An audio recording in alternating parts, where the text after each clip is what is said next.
All right, you guys, welcome to another live broadcast. Sorry for the little delay there. Just getting some things set up on this end. Of course, like I always tell you, yeah, it's been a long week. It's been a long week, you guys, but we are here and so glad that you guys can join us on today's broadcast.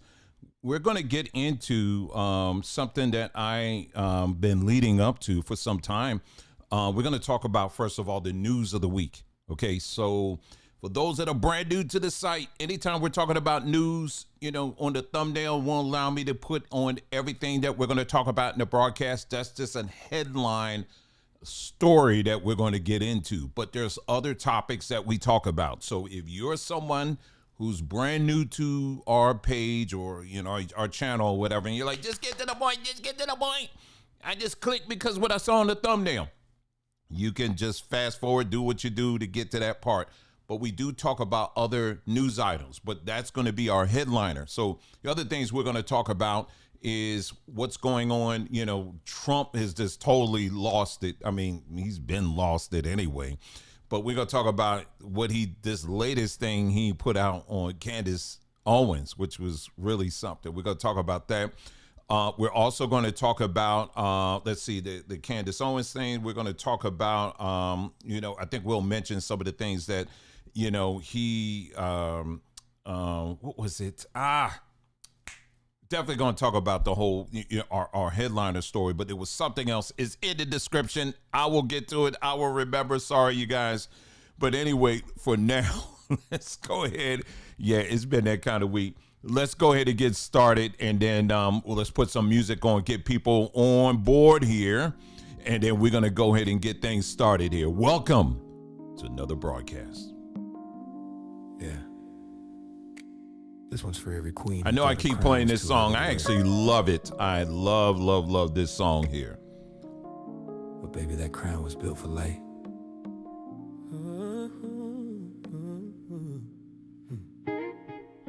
You twist, you turn, you tuck, you side. Mirror talking, why can't it just lie? But I see galaxies in every curl. A sacred pattern, baby, that built the world. They said too coarse, I said too divine. High quality always takes time. Girl, your roots run deep as history. That's more than beauty, that's ancestry. You may think your hair's a curse, but I see it as a blessing. You've been stressing with that pressing, but your essence, baby, that's the lesson. Let your crown glow, let it breathe, let it show. Crowns aren't meant to be covered, no.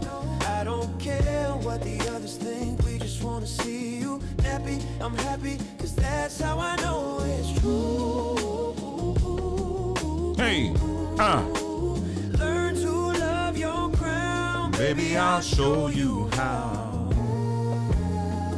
That's for to see the sun hits right on them coils so tight. Each strand's a story, bold and light. You say it's hard for fingers to slide through, baby, that's two of us, me and you. Let's leave China and India out this talk. We walk in roots that angels walk. No synthetic love could ever compete with the rhythm that your curls beat. You say it's hard to manage, but art always takes some damage. Still you shine through all that pain. Girl, that's power in your mane. Let your crown glow, let it show, let it show. Crowns aren't meant to be covered, no. I don't care what the others think, we just wanna see you happy. I'm happy cause that's how I know it's true.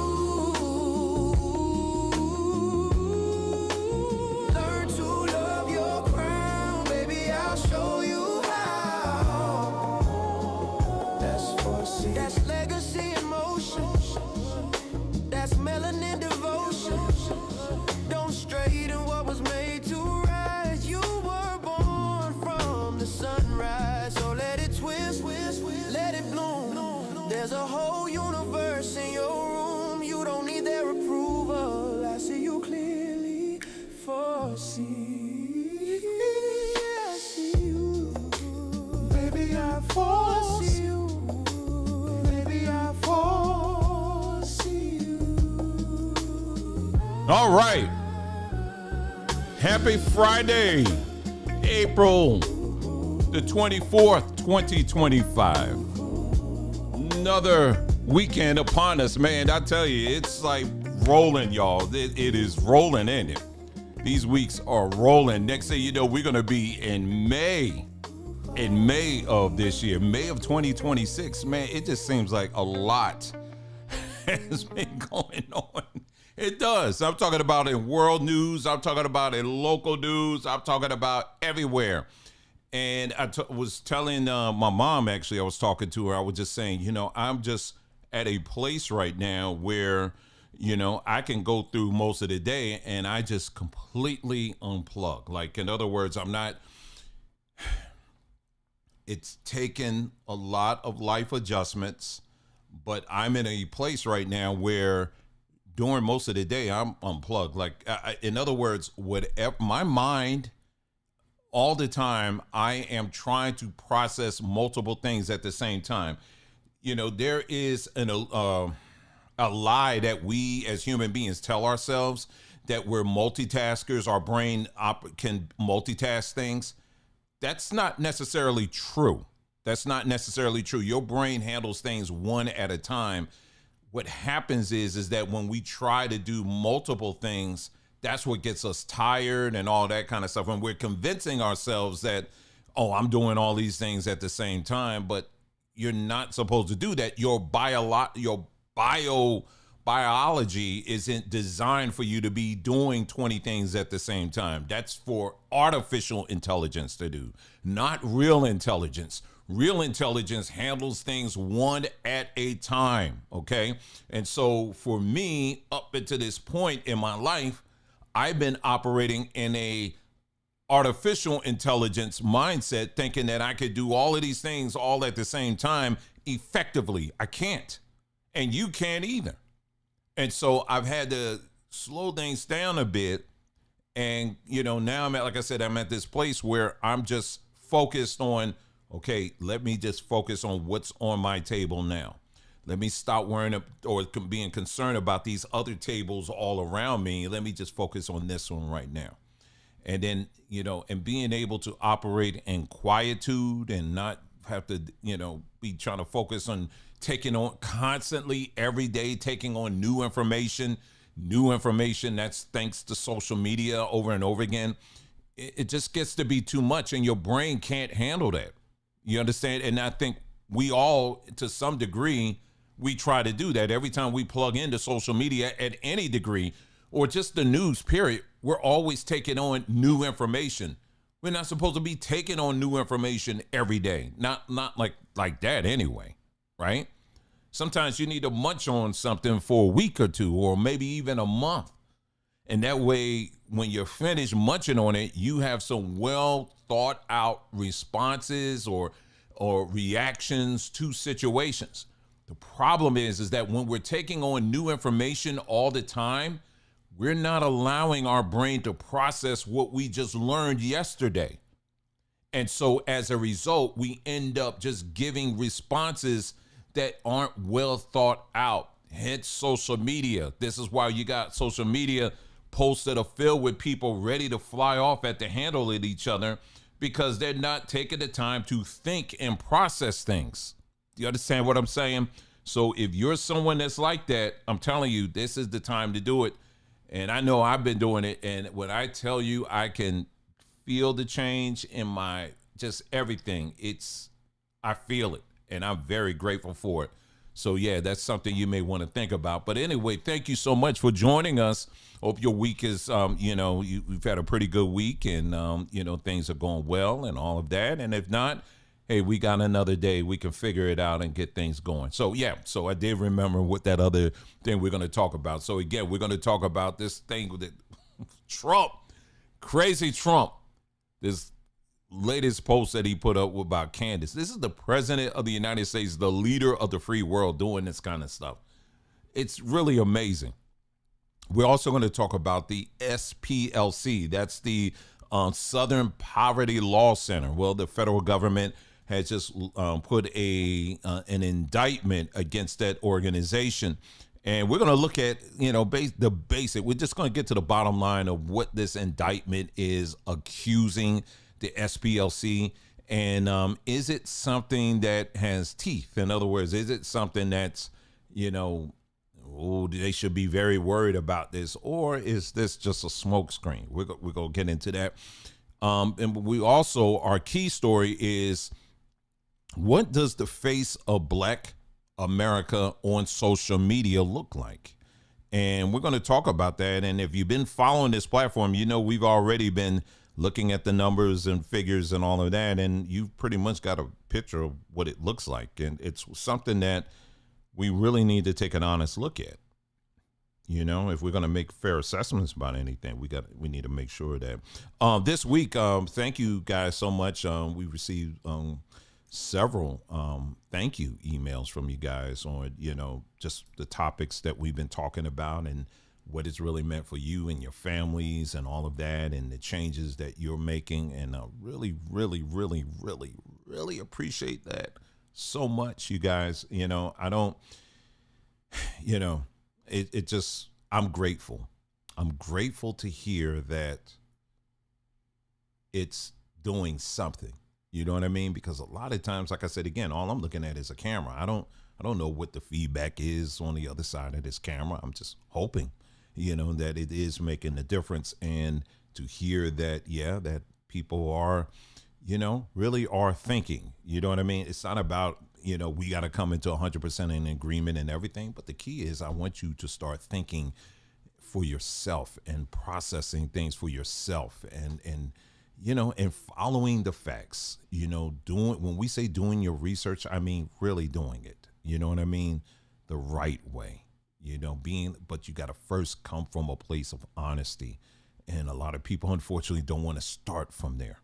And so it's very grateful to hear from some of you guys, and I really appreciate that very, very much. So thank you for that. And we also got, again, we got people out there who are really dealing with, different various health ailments and things like that. And those are unfortunate stories to hear, but, we're gonna, we're not doctors, we're not licensed or anything like that, but we do know that there are many natural solutions to a lot of, or just, I would say, go ahead and say it's all of our ailments that our body encounters. They're built within nature. There are natural solutions for that, and so that's why we have Samba Tree. That's what we do over on sambatree.com. And I'm just trying to pull something up very quickly here, you guys. I'm not going to spend time on it because I want to get to the news very quickly here. Let's see. We're going to go to there you go, sambatree.com. Banana leaf tree. I had an article that I found. Let's see if I can find it. If I don't have it, don't worry about it. But basically, I found this article that goes in and it explains just what we put in there, all the benefits of the banana leaf tea. If you are someone that deals with insulin issues, this is one of many nature's solutions to help you with that. Okay, we're not saying it's the silver bullet and it's going to heal you from all of that. But what we are saying is that there's enough research out there that shows that there's a reason why this is called the insulin plant, or the insulin plant. And we give you all the information and details about it and all of that. So if you're someone that deals with this area, this is something you definitely want to check out. And how this is connected to so much, you guys, when it comes to diabetes and high blood pressure, where we're talking about a lot of these things, and we'll be getting into some of this in this broadcast. A lot of these inner conflicts that you see going on within what we call the Black community, unfortunately, it stems from these ailments of, if we could just take care of this, eradicate this, we can be in a much better mindset and a much better place to have dialogue. There's so many people out here today that are saying, Black folks, we just need to sit down and get together. Not in this present case. No, it's not going. What do you expect that's going to happen when you got people who are dealing with these health ailments? What do you expect that's going to happen? How much progress do you expect is going to happen when you got people who are dealing with high blood pressure and diabetes and things like that. We have to get healthy first, right? We got to address those things first. And that's what we try to do here at Samba Tree. Okay, so that's just one thing there. Let me get back here. We also, my wife, she just added this, the rib bath and bower, and I'm sorry, let me talk right now. Bath and shower mitt. The only shower mitt you'll ever need. Let's see if we got any more details on that there. Some of y'all like, man, it's just like any other one I can get. Let's see. Turn your daily shower into a refreshing self-care spa moment. The rib bath and shower mitt offers a satisfying exfoliation that helps lift away dead skin cells while leaving your skin feeling smoother, cleaner, and renewed. No plastic feeling shower scrunchie.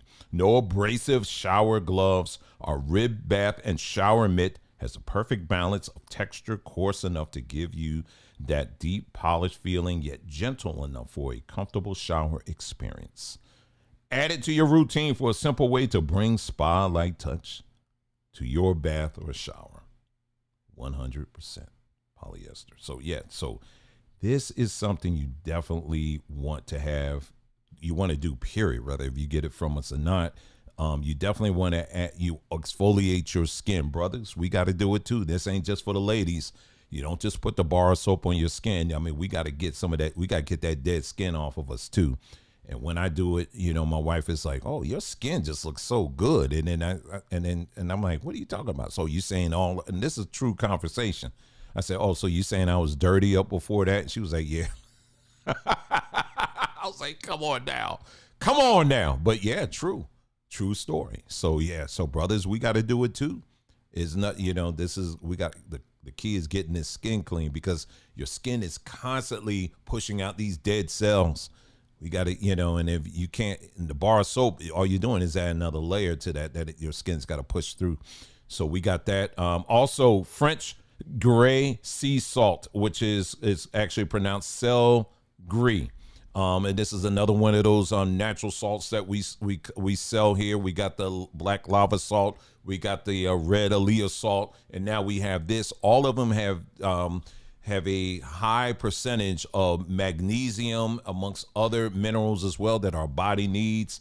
We talked about that and the benefits to your brain and all of that. We've talked about the blue light glasses as well and why that's so beneficial. And you could take a look at our website. Again, we got a lot of things for natural healing over at sambatree.com. So make sure you check that out. And again, the website is sambatree.com. All right. So anyway, good to see you guys here. For those of you in the chat, good to see you guys as well. Big shout out to each and every one of you guys. And I really appreciate you guys being here. But anyway, so with that being said, I hope you guys are doing well, you know, as well. So anyway, so let's go ahead and dive into it. Let's see, what story should we touch on first? I think let's take a look at this one with Trump, this story regarding Trump. And it's just amazing. It's simply amazing. You know, I haven't, as of late, I haven't been following Candace Owens, not for any particular reason. I just been kind of busy, you know, and but I was following her, and she's still staying latched on to this whole I'm getting ready to call the man Kirk Cameron. What am I doing? Charlie Kirk's wife, Erica Kirk. Kirk Cameron. Anyway, Erica Kirk, the latest thing that I did hear is she was supposed to have this event. Well, they did have this event down at the University of Georgia, if I'm not mistaken. That was the school. But anyway, she was supposed to be in attendance there on stage. And what ended up happening was she didn't come on stage. And she said the reason why both she and her organization, Turning Point USA, put out was that it was a serious threat to her life. And so that's why she didn't show up. But Candace Owens exposed the fact that that wasn't true at all. But not only that, she was supported, meaning Candace Owens, her research showed that, well, it came out, I will just say this, that the Secret Service, because the vice president was scheduled to be there as well.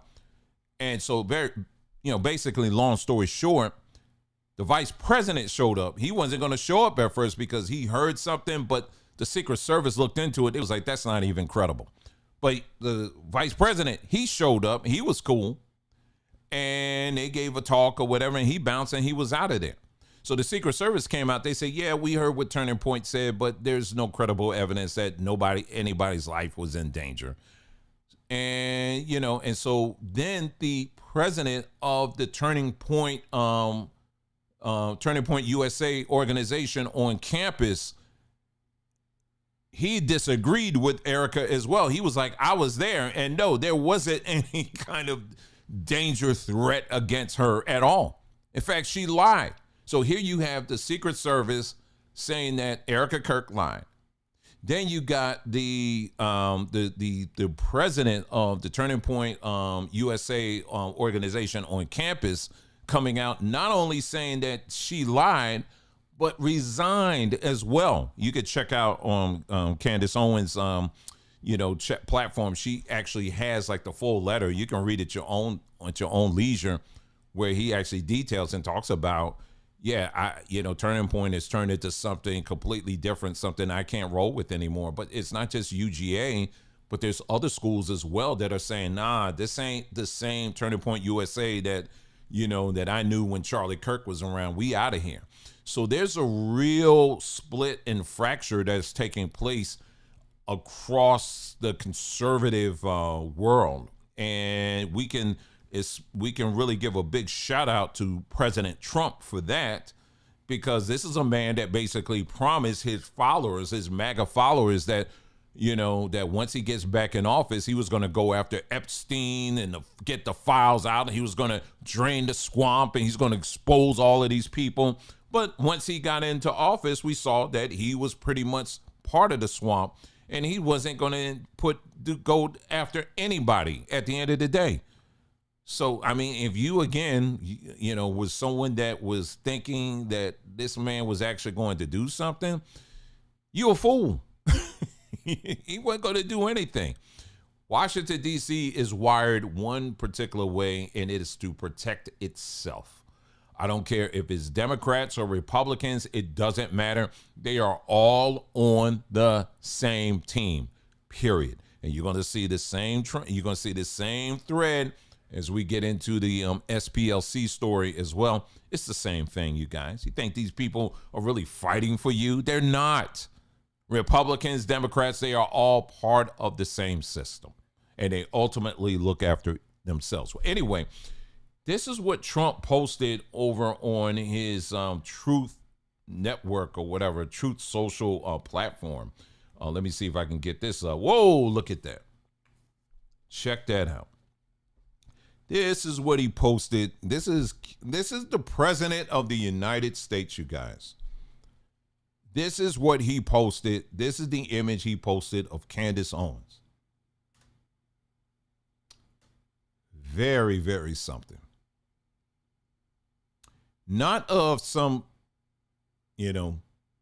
leader of some, rebel force or whatever, some enemy country or anything like that, but an American.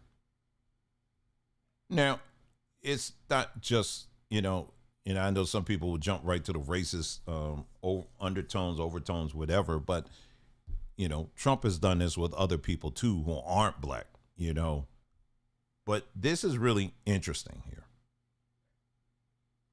But he does play into the racial tones of this, because if you take a look here, vile person of the year. This is the president of the United States. And if you, like I said again, if you've actually taken the time and listened to this woman, to my Candace Owens, all she's been on is holding him accountable to what he promised. That's it. And he's been going after, the whole Turning Point USA, because they keep lying. They keep lying and being exposed about it over and over again. There are people who have come out who were very much against Candace Owens in the beginning when she was going after Turning Point USA, there are people I'm starting to see coming out and saying, you know what, I was wrong. Because after a while, the facts just continue to come in. It just doesn't line up with a lot of things that they've been saying and all of that. Anyway, so we're just going to look at this for a moment here. Vile Person of the Year. Again, this is coming from the leader of the free world that's saying this. Candace Owens, lies. And then he has under there, uses rich white men. Well, he just kicked the door open to the racial angle to this image. So that's him doing that. 0% fact check ratio on all credible fact checking sites. Protect sex offenders. Project much, Trump? Are you projecting much here, Donald Trump? The man that promised his followers that and all of America that he was going to go after the Epstein people and all of that.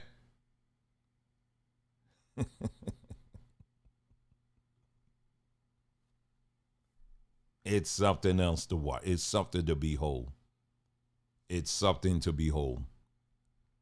Now, like I said a while back, I said it's traditional that when a president is in their second term, you know, as of right now, presidents can't run a third term. But when a president is their second term, which is their last, they typically just go all out, you know, and they don't really care. They offend their own side just to get agendas pushed through.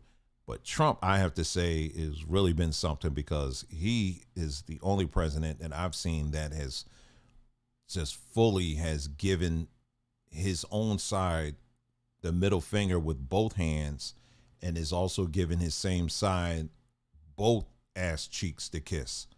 And it's been quite amazing to sit back and watch Trump do this. And still you have people who are out here still defending this man. And isn't it interesting that this week we really haven't heard too much about what's going on in Iran? Isn't that something? It's kind of like it's kind of dwindled down. It's a full-scale war, but we haven't heard anything. Oh, we got to go and we got to bomb Iran. It's an emergency. If we don't bomb Iran, it's going to be too late. It's going to be too late. America is doomed if we don't do something right now. The next week, Candace Owens, we're going to create a fake meme image of Candace Owens and say she's the most vile and we can't believe her at all. This is the president doing this. She 100% protects sex offenders. Literally are projecting here. It's really it's quite amazing. And for people, again, if you want to say, well, that's Trump, but man, when we had Biden in office, when we had Obama in office, it was never like this. Well, they did a lot better in concealing a lot of this stuff. But at the end of the day, when you look at the agendas, they were still all on the same agenda. Israel first, America not even on a list. I mean, that's what they do. You know what I'm saying? All the time. All the time it's Israel. And so it's always going to be Israel first. And for black folks out here, you know, still screaming and hollering, this president we got a chance now. We have a chance that they may allow us to get our reparations. And some people still hanging on that, y'all. Whatever. Anyway, let's move on to the next story here. Let's see. Do I go to, let's see, which one do I go to here? A couple of them here I want to go to. Oh, yeah, this is the one here. Kamala Harris. Take a listen to Kamala Harris and the advice she's given to black women. Quite interesting, Kamala. Let's take a listen to Kamala as she gives some pearls of wisdom to black women. I think it's okay for us to be a bit transactional too. And to say, I'm going to get mine also. Let me do that again.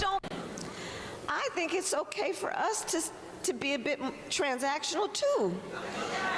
And to say, I'm gonna get mine also. And so don't count on me to be a voter and be the backbone of the Democratic Party, because it is my value system and my ethics and my sense of civic duty and responsibility, so that you look at me and say, oh, they're gonna vote. Well, I mean, shut up. You lost. It's just amazing how, this individual here how people just buy into. This is an Indian woman. This is an Indian woman, you guys, who is married to a Jewish man and is still cosplaying as a black woman, and black women just fall for it. I don't know why, y'all. I don't know why, but it's quite telling. Anyway, I saw that one. I just had to show that one. SPLC, should we get into that? Let's go ahead and get into that. SPLC, that is the Southern Poverty Law Center. I've always had thoughts about this organization. Just the title alone, it gives the impression that this is a small group of very aggressive lawyers that are impoverished. They are fighting for the poverty of the black people who are impoverished in this nation. They don't really make much at all, but they just really are concerned about the lowly people in this country and all of that, and all of this stuff, right? But the truth of the matter is that they're anything but poverty. And let me see if I can pull this article up here, and then we'll get into the federal indictment here and what it really means. We'll get into that in a moment here. Let me pull this up on the screen. Let's go through the article here. This was written, I want to say last year. Yeah, it was last year. The SPLC is biased and extraordinary wealthy. This was written last year. The Southern Poverty Law Center is perhaps the most notorious for its hate map, which not only neglects to track extremist groups on the left, but also lumps mainstream conservative and religious organizations right alongside some of the most reprehensible neo-Nazi white supremacists in the country. For this, it has been regularly and rightly criticized. The controversial activist group has also become phenomenally wealthy, with an endowment rivaling prominent universities and annual revenues exceeding some of the most well-known charities in the country. Recent visitors to the website may have noticed the following fundraising appeal. Urgent. This is an all-hands-on-deck movement. With so much at stake for American families, we need you to help stop the attacks on our most basic rights. Please rush your emergency donations today. Prospective donors who clicked on the prompt to give now were urged to make a one-time contribution between $35 and $250 on a recurring monthly commitment between $15 and $50. I mean, that sounds pretty run-of-the-mill of any political organization in D.C., right? Well, anyway, let's continue. The organization's urgent pleas for an emergency cash infusion from small dollar donors is puzzling, because the group literally appears to have more money than it knows what to do with.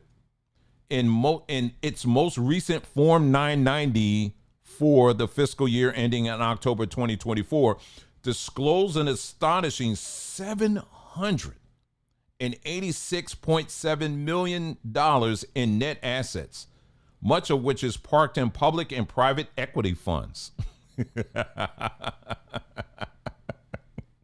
Yeah, we're really fighting for poverty there. Okay. Its $750 million endowment has more than doubled since 2016. For context, this makes the SPLC wealthier than many colleges and universities, including in the group's home state of Alabama. Sanford University, the largest private school in the state with over 6,000 enrolled students, reported just $547.8 million total net assets in 2024. Tuskegee University, which enrolled about 3,000 students, reported $550 million in net assets the same year. The SPLC's net assets are not too far behind those of Auburn University Foundation, which has over $1 billion as of 2024. Revenue is another method of measuring the SPLC's riches. As of August 2025, a ProPublica search for all 501c3 charities located in Alabama placed the SPLC at number 17 in the most recent available annual revenue, behind 10 hospitals, healthcare professionals, 2 private universities. And then it goes on, right? It says the organization's total revenue in 2024 was $125 million, mostly from contributions and grants. This is down from record-breaking haul of $169 million the year before. All right, and let's see. To put that number in perspective, the combined 2023 revenue of Alabama's 8 regional food banks associated with Feeding America, which collectively served the entire state, was $183.6 million. In 2023, the SPLC brought in nearly $48 million more than the United Way of Central Alabama. Well-known nonprofits that brought in less money as measured by total revenue than the SPLC in 2023 included the United Service Organization, the YMCA of USA, the Special Olympics, the National Park Foundation, the Central Park Conservancy, the Make-A-Wish Foundation. While it goes on, they do a lot of these comparisons or whatever to really drive the point home. You know, as I said, you know, in our previous story here, if you are very successful within the Washington, D.C. stratosphere, then trust and know that there's some things that are going on that, yeah, you're part of the problem. Just hands down, you're part of the problem. You can't be successful in that space and be a solution for those that need one. Let me say that again. You cannot be a success in the Washington establishment and at the same time simultaneously be a solution for people who are looking for one. I'm talking about the people who are unemployed, the people who are impoverished, the people who are homeless, that they're not a solution for that. In the article, I mean, unless they're lying, they're saying most of that money they put in private equity. Does that sound like they're working for Southern poverty to you? No, they're not. So what they do is they pick these random little cases that they chase after, you know, to try to put out there that, you know, we're fighting for black people, we're fighting for the brown people, we're fighting for the impoverished people and all of that. But in reality, it's a front, y'all. It's a cut. Everybody getting exposed. Everybody getting exposed, y'all. Everybody in Washington, they're getting exposed. In the churches are getting exposed left and right. The question is, are you willing to wake up? Many people still don't want to wake up because they're used to the dream. They're used to it.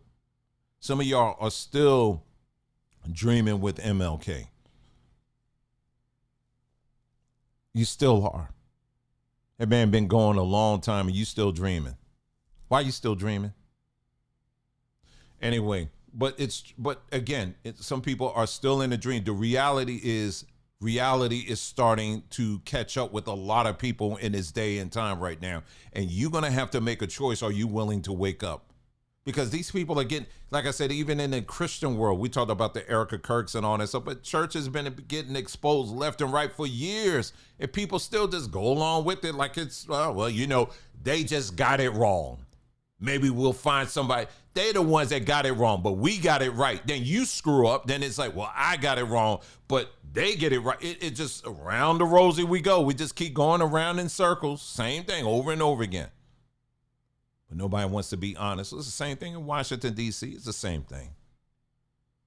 You vote for these people and you think that these individuals are there to help you. They're not there to help you. They're there to make you feel good about yourself while they're robbing you. So same as with the SPLC, it's the same thing, you guys. Those are not advocates for black people. Well, anyway, the latest is with the SPLC. Well, the federal government just put an indictment against them, and I'll just go over the highlights of it. And there was a lot of things that they are accusing them of, and let me get that up here just a moment here. I'll just read it to you very quickly here so I can find it. Let's see, where did I put that thing there? Where did I put it? It was a list of stuff here. Devil, where'd it go? Oh, I know where I put it. Is it right here? Here we go. All right, so I'll just read it to you. I'll just read you some of the things here. Let's see. The key charges and allegations. Here we go. The indictment includes charges of wire fraud, false statements to a federally insured bank, and conspiracy to commit money laundering. Paid informant program. The DOJ alleges that between 2014 and 2023, the SPLC funneled more than $3 million to individuals associated with violent extremist groups, including the KKK, the Aryan Nations, and the National Socialist Movement. Next point is donor deception. Prosecutors argued that the SPLC committed wire fraud by soliciting donations under the guise of dismantling these groups while secretly paying their members.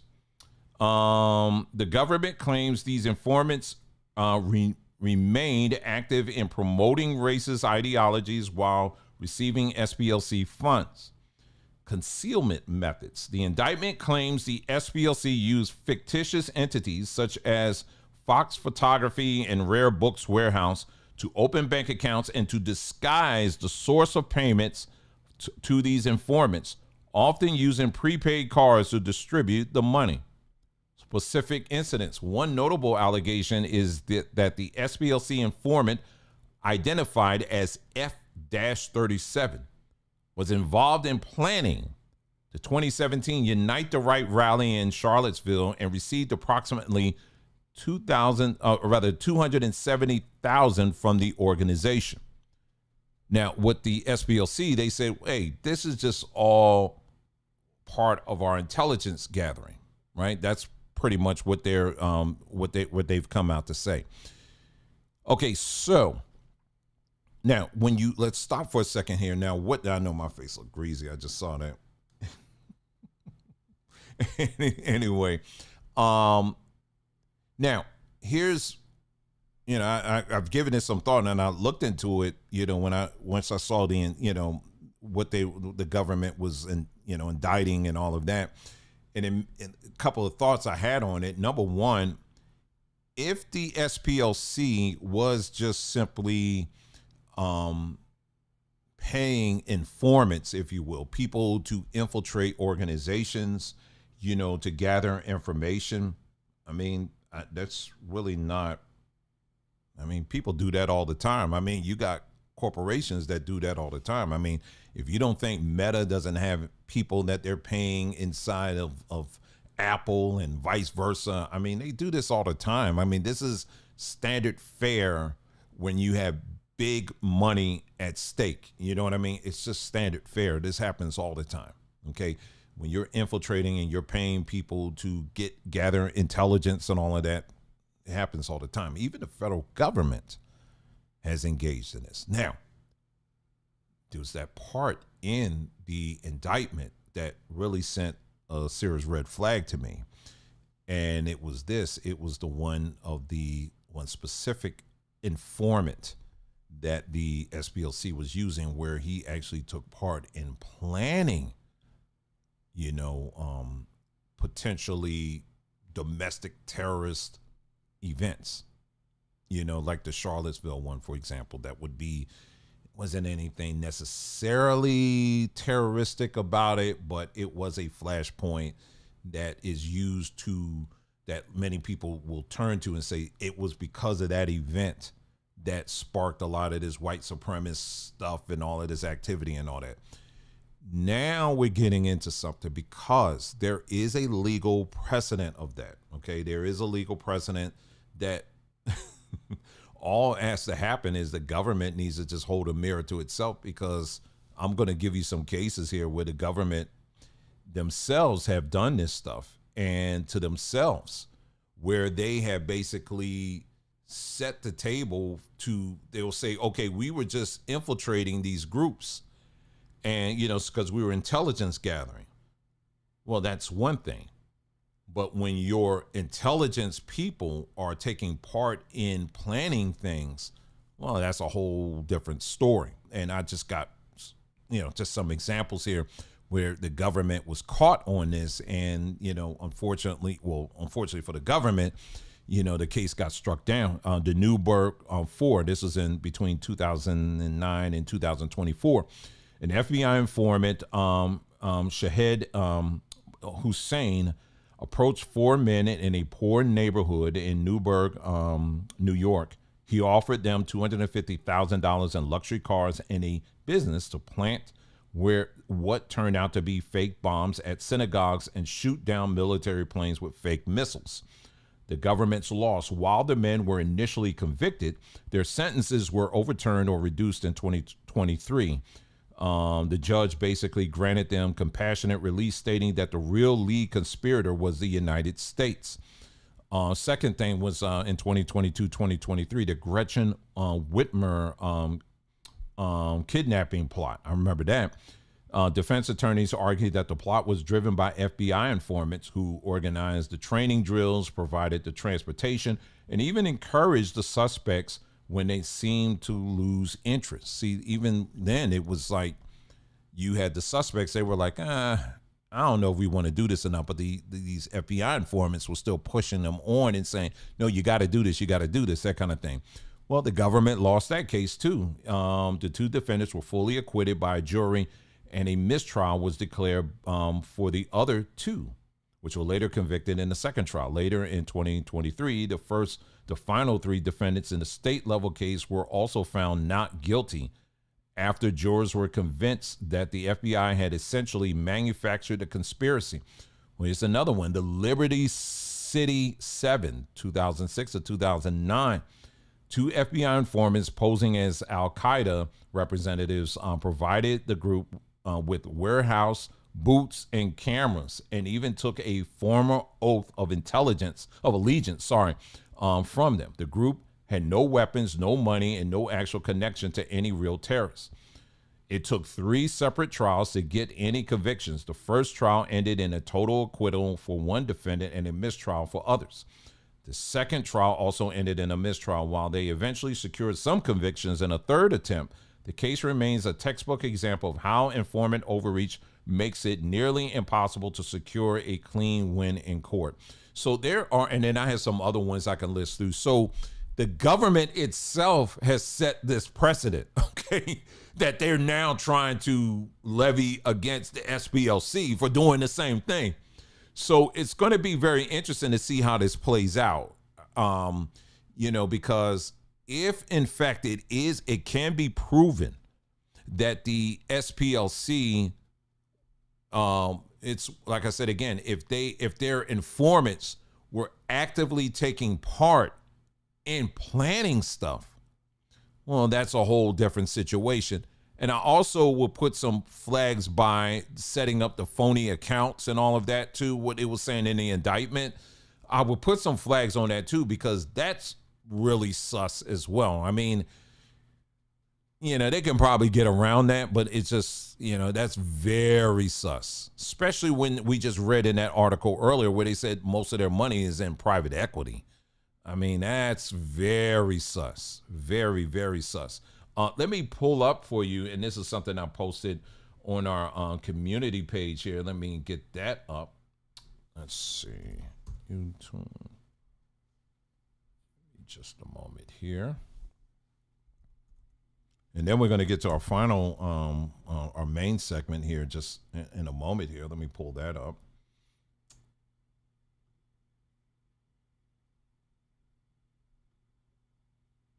Here we go. Oh, here it is right here.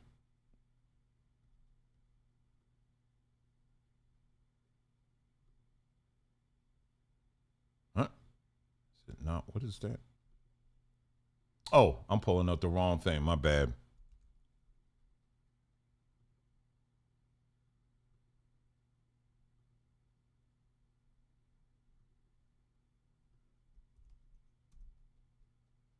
Sorry, y'all. All right, here we go. Here we go. Here we go. Got it right here. Here we go. All righty. Here we go right here. So anyway, so that's kind of the rundown. We just went through that in detail.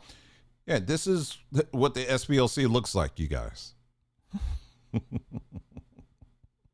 Yeah, they got some white people in there, but for the most part, y'all, it's mostly black folks. So here we have an organization made largely of black folks who potentially were paying off white supremacist groups to commit acts.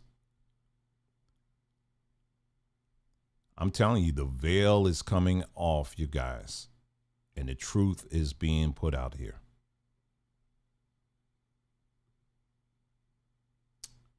Very, very interesting.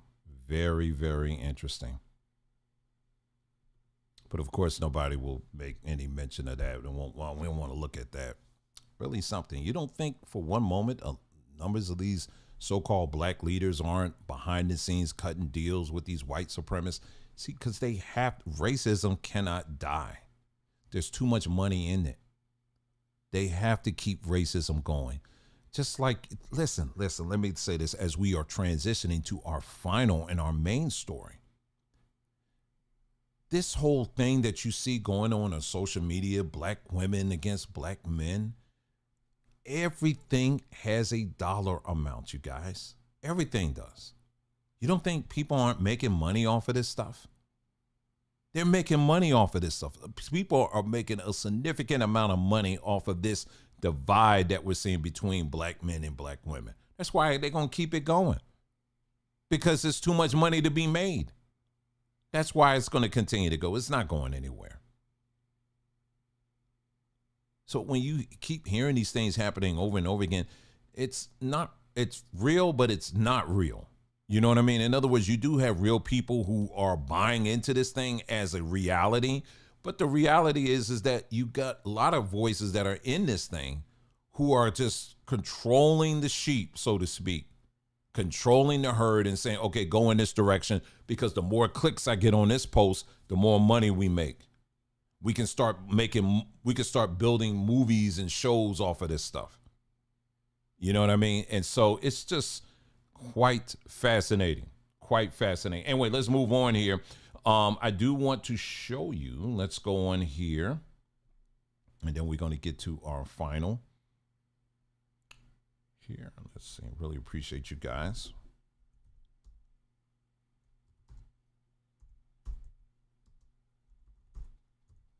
Consider this our little short break here. Let me pull this up here. Here we go. Am I pulling up the right thing?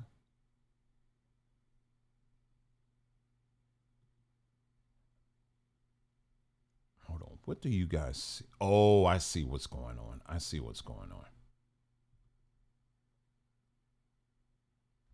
Sorry, you guys. Hold on. Let me get this up. Samba Tree.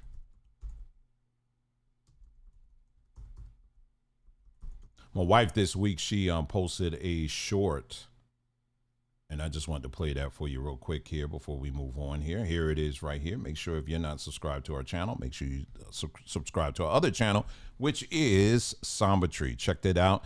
In the meantime, here you go. So today we're going to have a little tea and a little chat, shall we? Today we're going to be brewing soursop, ginger, and burdock root tea. The cut and sifted soursop leaf is going to give us our base flavor. Then we're going to add a pinch of cut and sifted ginger and a pinch of cut and sifted burdock root to round out the flavor. Okay, we are steeped and poured and ready to sip. Oh, that's good. That's good. I'm a tea fanatic, and soursop has to be one of my top 3 teas. Absolutely love it. So today we're going to chat a little bit, and there is a question that I ask all of my clients. What do you want? And every time I've asked a client that question, they will pause, think about it, shift in their seat a little bit. They might laugh nervously, right? Because that question, it's not really about goals. It's not about I want a bigger house, bigger car. It's not I want a promotion. That's not what that question is about. When you truly take the time to stop and answer that question, what do you want? And you are answering it honestly. It's your identity trying to give you clues, knocking on the door saying, hey, there's another version of you that's trying to emerge. Pay attention. So typically what happens when we're asked, what do we want? Our mind shifts to what life has taught us to expect, what our mama told us that we could have, couldn't have, shouldn't have, what would be responsible to have or to do or to be at this point in our life. But very rarely do we actually allow ourselves to feel what we want. We edit that out and we call it being responsible, being humble. Past experiences, childhood conditioning, all of these things shape who we think we're allowed to be. But a lot of my clients, and most of them are women over 40, right? You get to a point in your life where things just aren't where you want them to be. You are not happy with what your life has become, and you hit a wall, and you have to stop and ask, what do I want? What feeling will you feel when you get it? These are clues to unlocking the next level of you.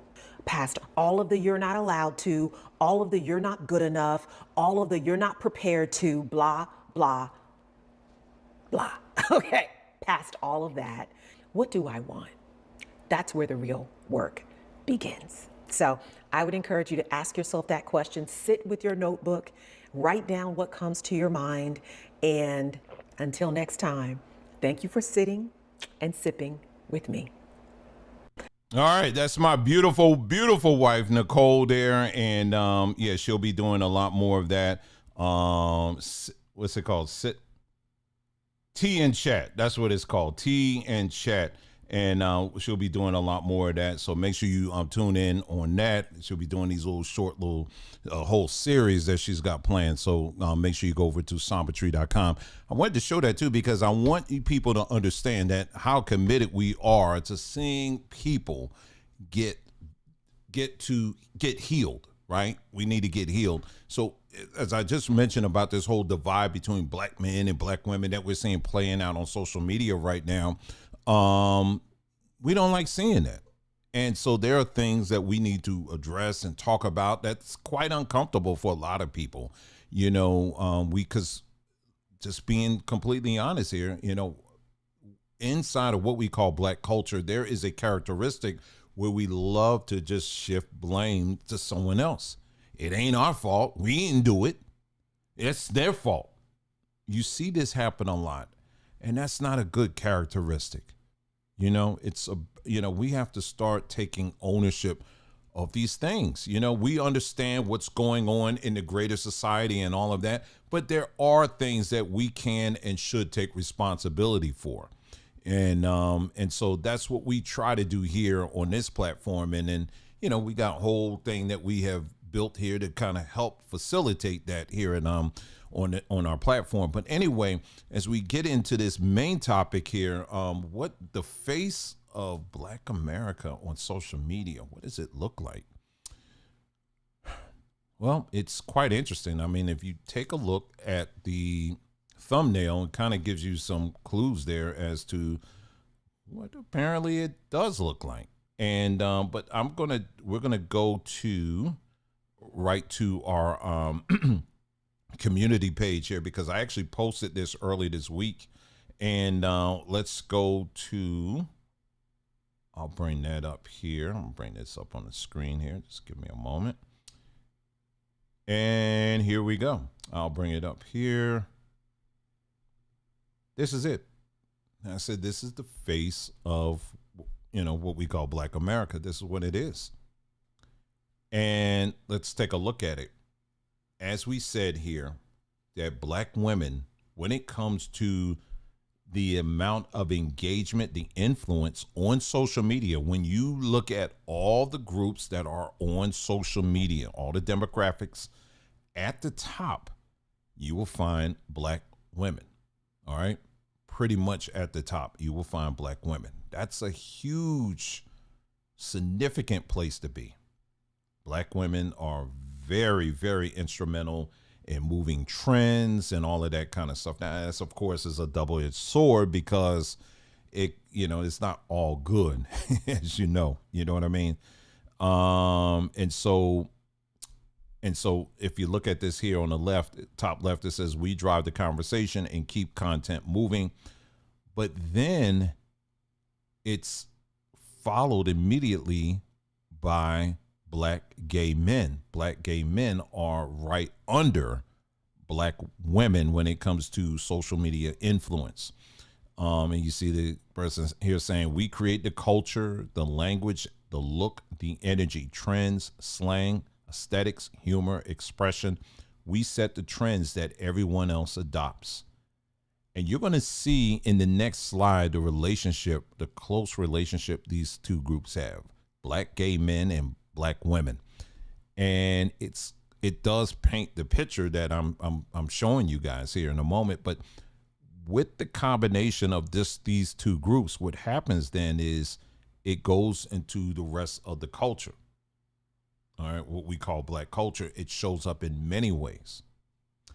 But then, of course, you have some of the larger, even more influential, like YouTubers, social media people.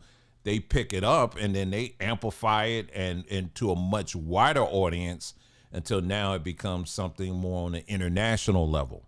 And this is pretty much how this engine of social media, this is how it operates.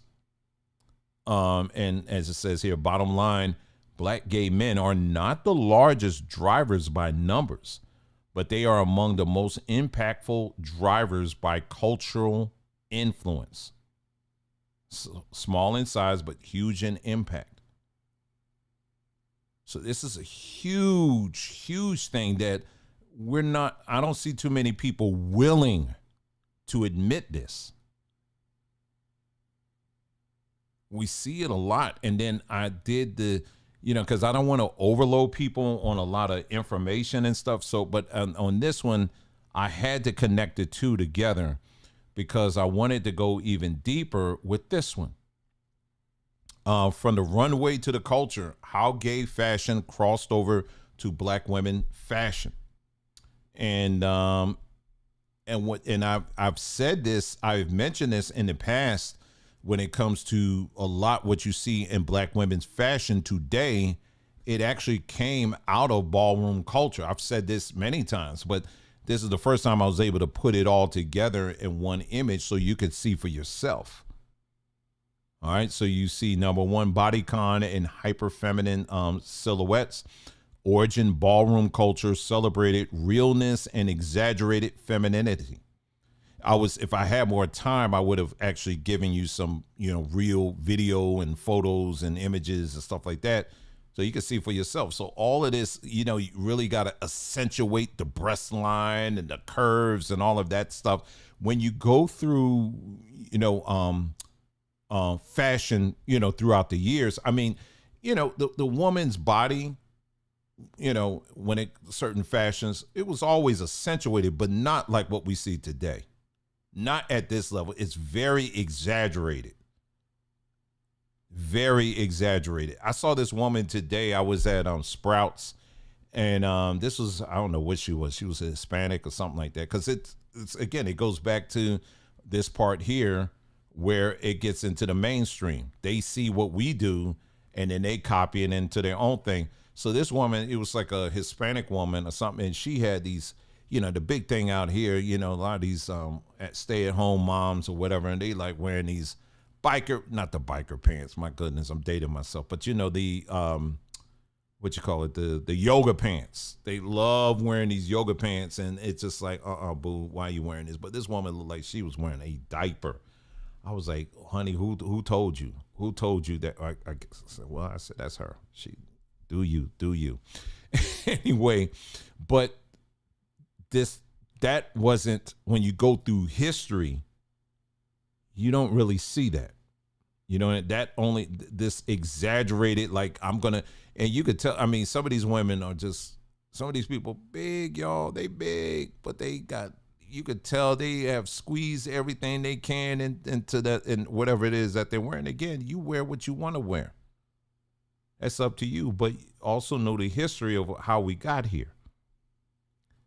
So anyway, origin, ballroom culture celebrated realness and exaggerated femininity. What crossed over? The bodycon dresses, fabrics, waist snatching silhouettes. Now a staple in Instagram fashion, club wear, influencer looks.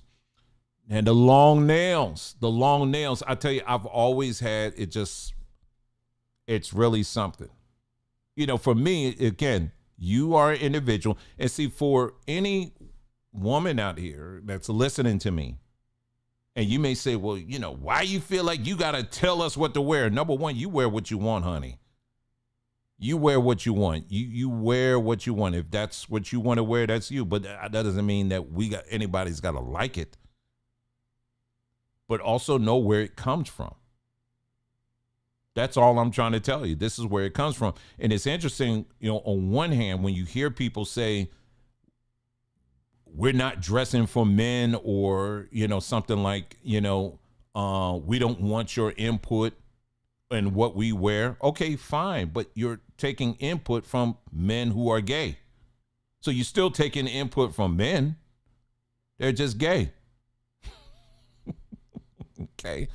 Anyway, long acrylic nails and nail art. The origin of that was hand performance in everything in voguing. Nails became a part of the performance. What crossed over? Extra long acrylics, rhinestones, charms, and designs. Now beauty staple from the salon to every timeline. Here's another one. Wigs, bold hair, and quick switching styles. Now, wigs have been around, we know, for a very long time, right? And it's not something that was started necessarily by gay people or black folks. So we're not talking about that. We're talking about what you see, like what you see in this example here. You know, the very bold colors, the purple hair, the pink hair, blonde hair, that kind of stuff. Very, again, just very flashy kind of wig stuff. And then you got like a whole selection of wigs and stuff. Well, where did they get that from? Where did that come from? Again, drag and ballroom culture. You know, they would live for transformation, fantasy, and versatility. What crossed over? Lace fronts as everyday wear, frequent style switching, bold colors. Wow. You see the influence? And then they said, number 4, logos, flash, and extra luxury styling. Origin, ballroom categories like executive, real, exclusive, realness, and high fashion were all about status and presentation. Look expensive even when you're not. What crossed over? Logo heavy fits, designer mix, streetwear, loud luxury. I wouldn't necessarily say that was exclusively from gays, but they did have some, we'll just say some. I wouldn't say all. Anyway, let's move on. Number 5, attitude-based fashion. Confidence is the outfit. Again, ballroom is a performance. Face, attitude, and presence are judged. It's not just what you wear, it's how you wear it, baby. What crossed over? Fierce posing, facial expressions, main character energy. And then number 6 is a bold accessory statement, details, origin, ballroom fashion, love the drama, accessories completed the fantasy. What crossed over? Oversized hoops, layered jewelry, statement shades, bags that pop. And then finally at the bottom, Black LGBTQ plus culture, especially ballroom, has been a creative lab for style, expression, and self-definition for decades. It starts in the community. It spreads through music, social media, and pop culture. It becomes everyday culture. rooted in Black LGBTQ culture, lived by everyone. So yeah, so the main influencers, the face of Black Black Americans on social media is that what I just showed you. That's the face of, these are the main influencers on social media. And it's a mixture of Black feminism and LGBTQ culture. It's a mixture of the two.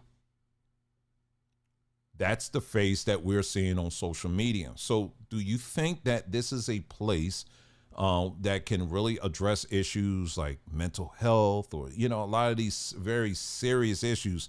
Do you think this is a platform where these things can be discussed? It can't. It's not a platform of that. Black feminism and LGBT culture, both of these demographics both have a bone to pick when it comes to Black men. When I'm talking about Black men, I'm talking straight Black men. They both have an issue with Black men. So if the number one and the number two influencers on social media at the root already have issues with Black men, how do you think that's going to go? Literally, what chance do you think Black men have on social media? They don't, not really. That's the truth. This is what we're dealing with. So when you go on social media, a lot of times that's what you're dealing with. I have a video here. Let me see if I can find this. This is a young Black girl woman who has something to say, and just an observation that she had. Hold on, let me just see if I can find this here.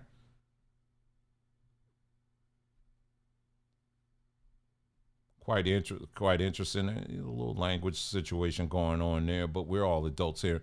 Take a listen to what she had to say on this. Take a listen. Black gay men, but hate straight Black men.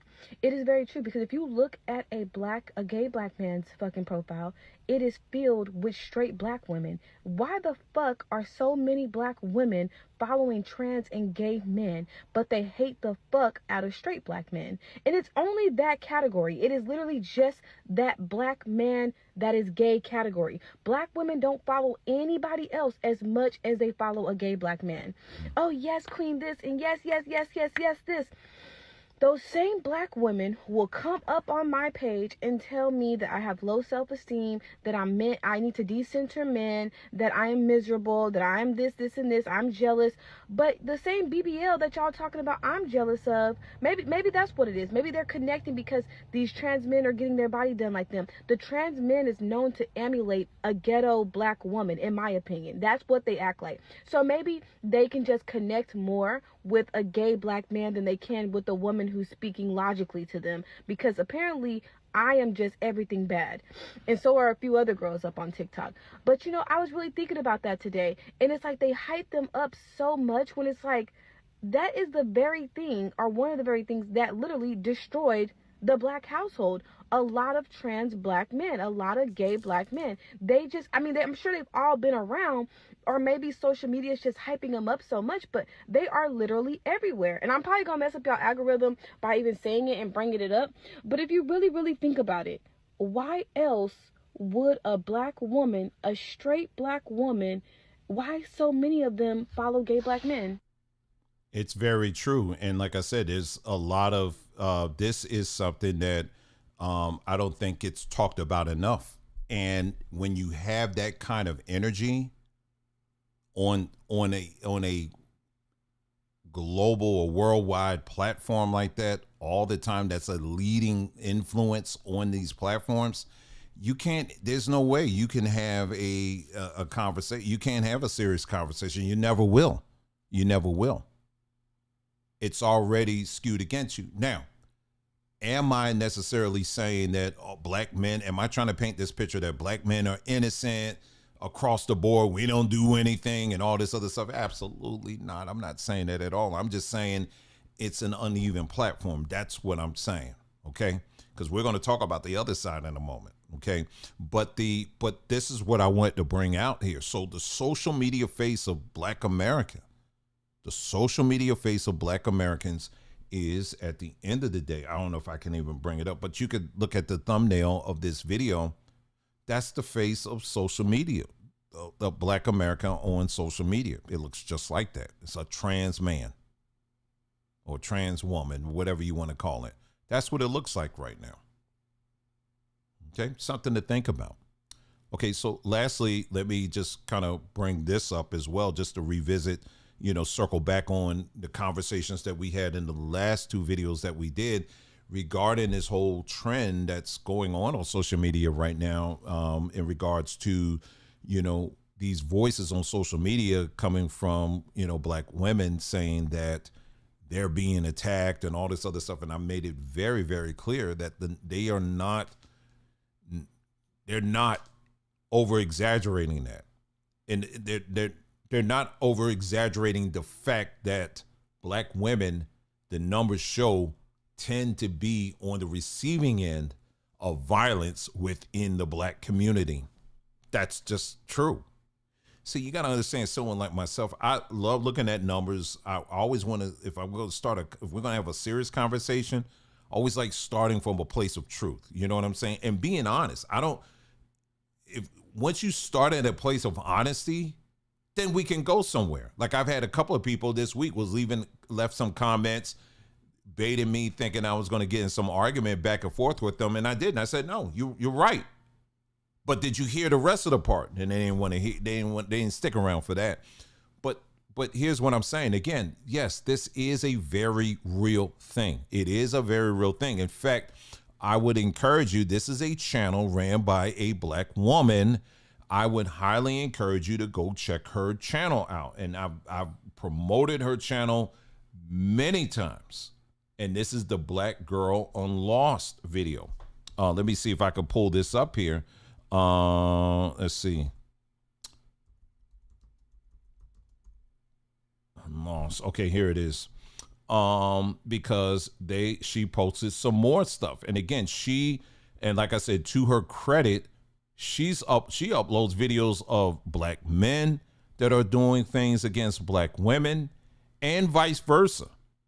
You see, again, what we're dealing with is a mental health crisis in the Black community. And I'm going to keep saying this over and over again, because I think we get numb to that. But I want you to really understand, we are at a 911 emergency right now when it comes to the mental health crisis that is happening within the Black community right now. Now, is it all Black people that are like this? No, we're not saying that. But it is something that is impacting many Black folks. My light just went down a little bit, but so, just keep that in mind. I'm sorry. Anyway, let me pull this up here because I do want to show you something on her channel, some of the latest things that she's uploaded. And again, I would encourage you to check it out. This was, here's one here. Let's see. We'll just play. Oh, shoot. Can y'all see that? Okay, here we go.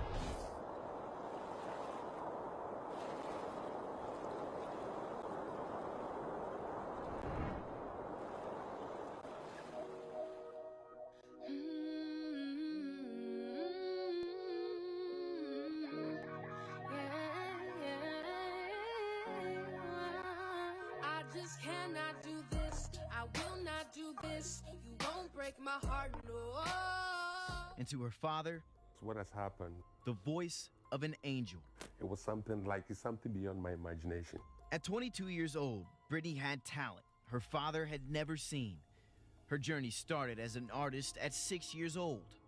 The bond started right from there, and we were inseparable. She created music her father believes would have taken her out of this world. And now, that music is all he has left of her.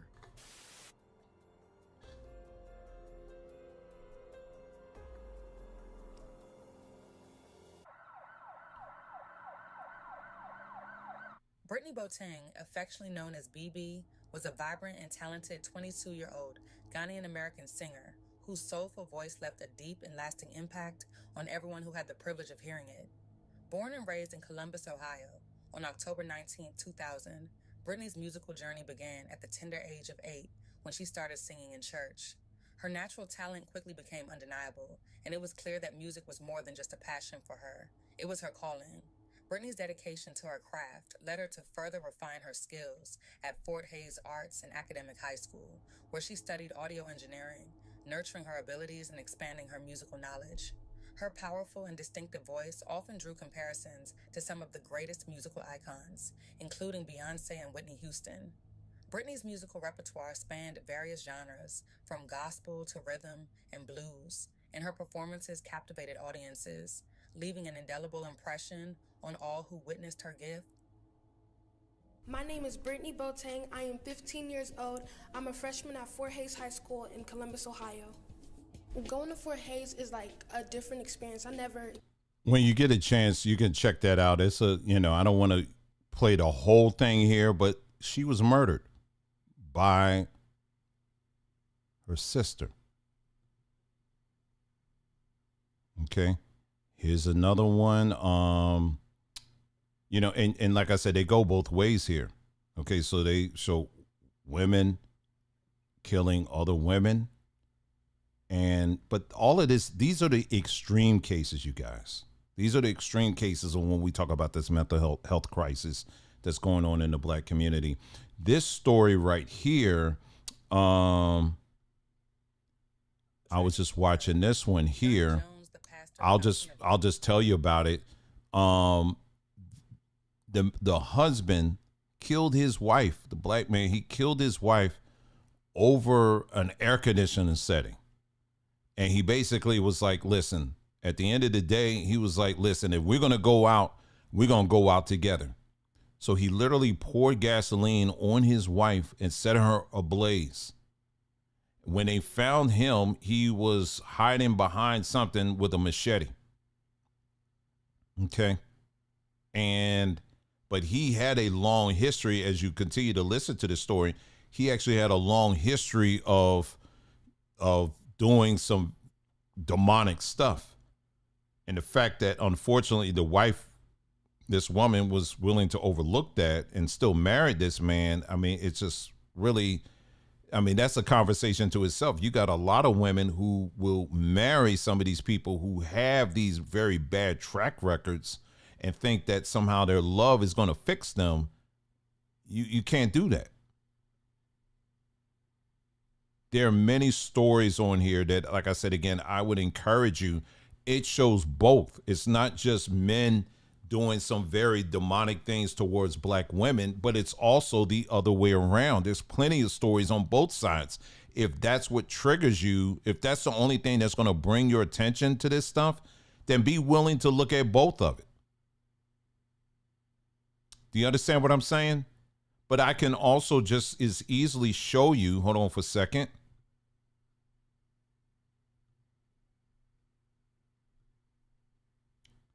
Hold on, let me bring this up here.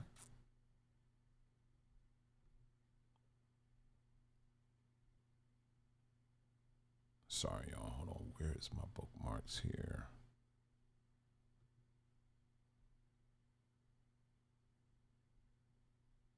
Okay, let me see if I can bring this, if this is it or not. There you go. I can just as easily show you, and I have to scroll quickly here. This is here's a black woman who murdered a white baby. They said just to get attention. Here you got, this generation of children. Here's children beating up on each other. Here's some more videos here. Just fight video after fight video after fight video. Another woman just crashing out. We tell on ourselves, black folks, we tell on ourselves all the time with this mental health crisis, but we just leave it alone. We don't really, enough people aren't really taking it serious, is my point, is what I'm trying to say. It's not being taken serious enough. But this stuff we're filming our own crash outs on a regular basis on these social media platforms, but nobody wants to talk about it. Serious, like in a serious mindset where, hey, we need to fix this. But there's video after video after video. I could show you right now, but I'm not going to do that. But I'm just making a point here that this is a very serious thing that's going on right now. There was one video I did want to show. I'm trying to see if I can find it. If not, it's all good. But there was one video I did want to show here. Let me see if I can find it. If not, then don't worry about it.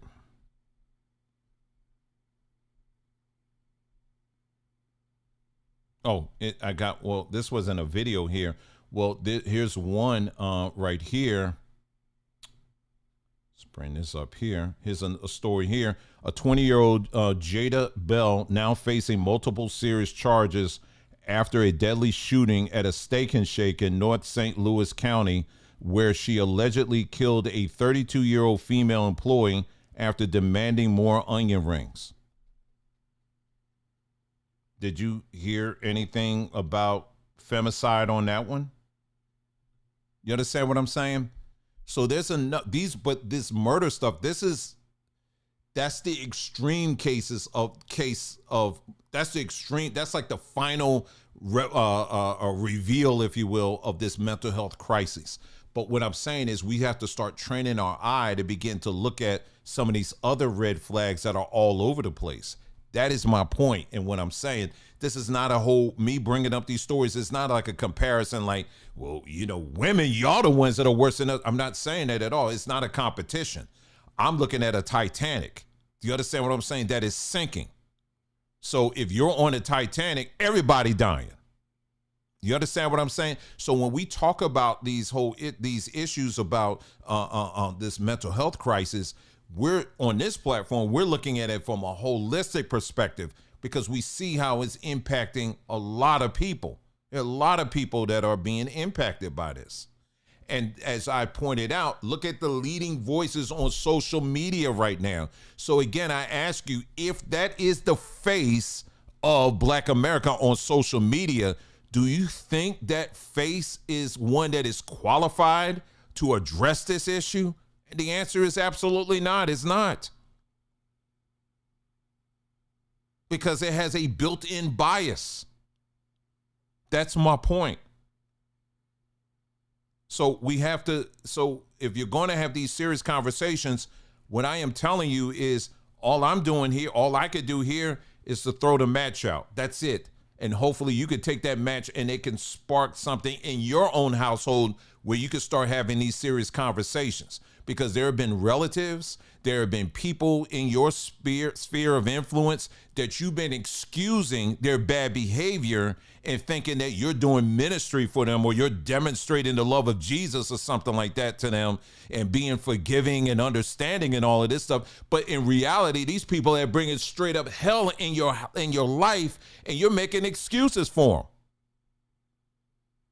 And it's tearing you apart. It's tearing your mindset apart, and you have to make excuses for yourself. Well, you know, tomorrow's another day. You know, hey, listen, well, Lord, just give me more strength to deal with this stuff. You know, some of this stuff, no, you ain't supposed to be carrying this stuff on your shoulders. And I'm speaking to the women and the men on that. You ain't supposed to be carrying all this stuff on you. Some of y'all been carrying some of the most craziest people on your shoulders and thinking that's love. That's not love. That's insanity. You understand what I'm saying? So again, this starts in the home. It doesn't start in social media. These conversations I'm saying we need to have, it doesn't start here. This is not the place. This is crazy town on social media. The real conversations and the real change begins in your house. It begins with you making a decision, a choice. I'm not going to be carrying these crazy people anymore. I'm done with that. I don't care who it is. Some of y'all tolerate your parents, you know, maybe you got some parents that are about to check out of here and they still driving you crazy and you feel this need that you got to still carry these folks. You know, you still love them and all of that, but again, you have more value than that. You are not created, there is nothing in your biology that says that you are here to be a doormat for anybody. Let me say that again, because I know I'm talking to some people here. You were not created to be a doormat for anybody.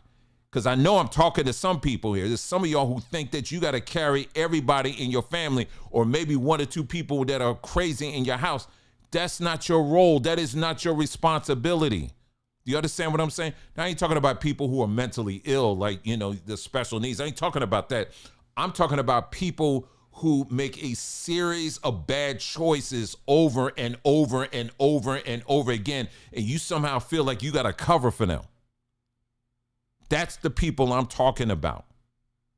You're crashing your own self out, and then you legitimize it. Some of y'all legitimize it by turning to the Bible, and the Bible gives you strength to go on another day. You need to stop that. You got to stop that foolishness. Because I would tell you right now, I told you, religion is the one place where you'll find a lot of people. It's very easy for people to hide that have mental health issues. Religion is the one place where people can hide, because everything gets legitimized. Everything gets explained. You can just explain it away. And I'm telling you, this is the time now for you to stop. That's all I'm going to tell you. This is the time for you to stop. Stop the foolishness. Okay? You're more worthy than that. All right? Don't engage in this nonsense on social media. Take a break or two. Get yourself together. Okay? Get your mind at ease and stuff like that. Take a mental vacation off of social media, right? Meet some new people, get a hobby, get out there, get some sunlight, get some air, do something. But for goodness sake, stop allowing social media to be the driver of the beautiful mind that you have. Well, that's all I'll have for this evening, for this broadcast. As always, thank you so much in my shiny face tonight. Listen, you guys take care. And I'll be talking to you again soon. Take care.